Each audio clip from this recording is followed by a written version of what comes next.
It's 1916. The Great War has entered its second terrible year. On the Western Front, millions of men are living and dying in the mud-filled trenches of France and Belgium. Among them, the ordinary British soldier, known simply as Tommy. This is his world. A day in his life is not about glory, but about survival. The morning before the dawn. The day begins long before sunrise. At around 4:30 a.m., the cold is unbearable.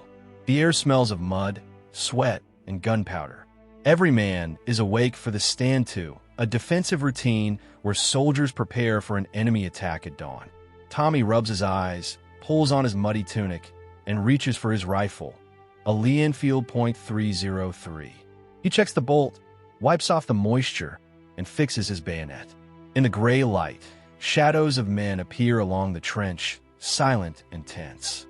Artillery thunder rumbles in the distance, but for now, the line holds. When no attack comes, the men finally relax. Some light cigarettes, others sip cold tea from battered tins. Breakfast is served, if you can call it that. A tin of bully beef, stale biscuits, maybe a few spoonfuls of jam. The tea is strong, bitter, and mixed with muddy water. But in war, it tastes like comfort. Trench routine. Once daylight fills the sky, the routine begins. There's no rest. Every man has duties. Some repair the sandbags that collapse from rain. Others dig out mud and water from the floor. The trench is often knee-deep in sludge. Rats scurry between boots, feeding on scraps, and sometimes on the dead. Lice bite under the uniforms, driving men half-mad with itching. Tommy grumbles, but he keeps working, because in the trenches, complaining doesn't change anything. Orders do. Sometimes he's sent to carry supplies, ammunition boxes, food tins, or barbed wire. The weight is crushing, the paths slippery and narrow. Every few minutes, he hears the whistle of a shell overhead. Sometimes it lands miles away, sometimes too close. The front line.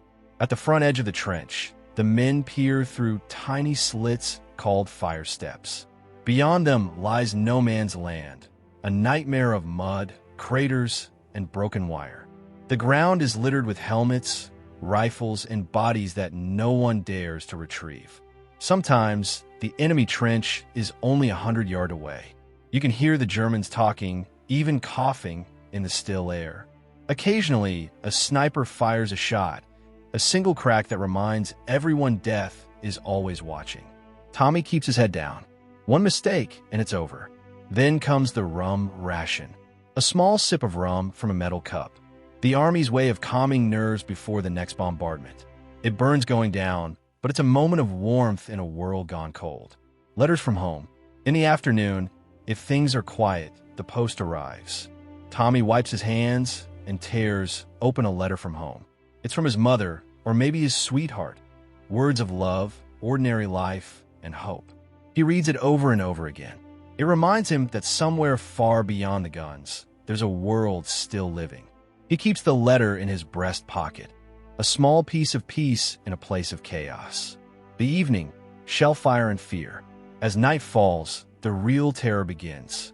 Darkness brings danger. Artillery shells explode across the horizon, lighting up the sky like firestorms. The ground shakes with each blast. Men press themselves into the mud, praying not to be hit. Every few hours, flares shoot into the air, casting ghostly light over no man's land. The shadows of bodies flicker across the wire, alive or dead, no one can tell. Orders come suddenly, over the top. A whistle blows.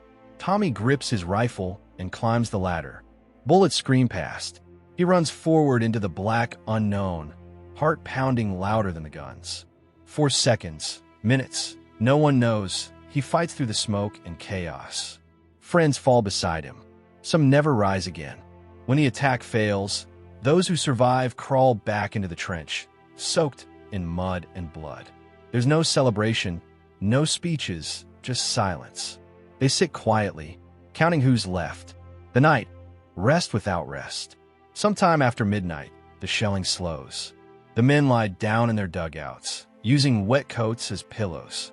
Sleep comes only in short bursts, haunted by dreams of home or nightmares of battle. Rats scurry over them, and water drips from the wooden roof. The cold cuts deep, but exhaustion wins. For a few hours, Tommy sleeps. Tomorrow, it all begins again. Another dawn, another stand to, another day in the endless war. For the British Tommy, heroism is not in victory. It's in surviving just one more day.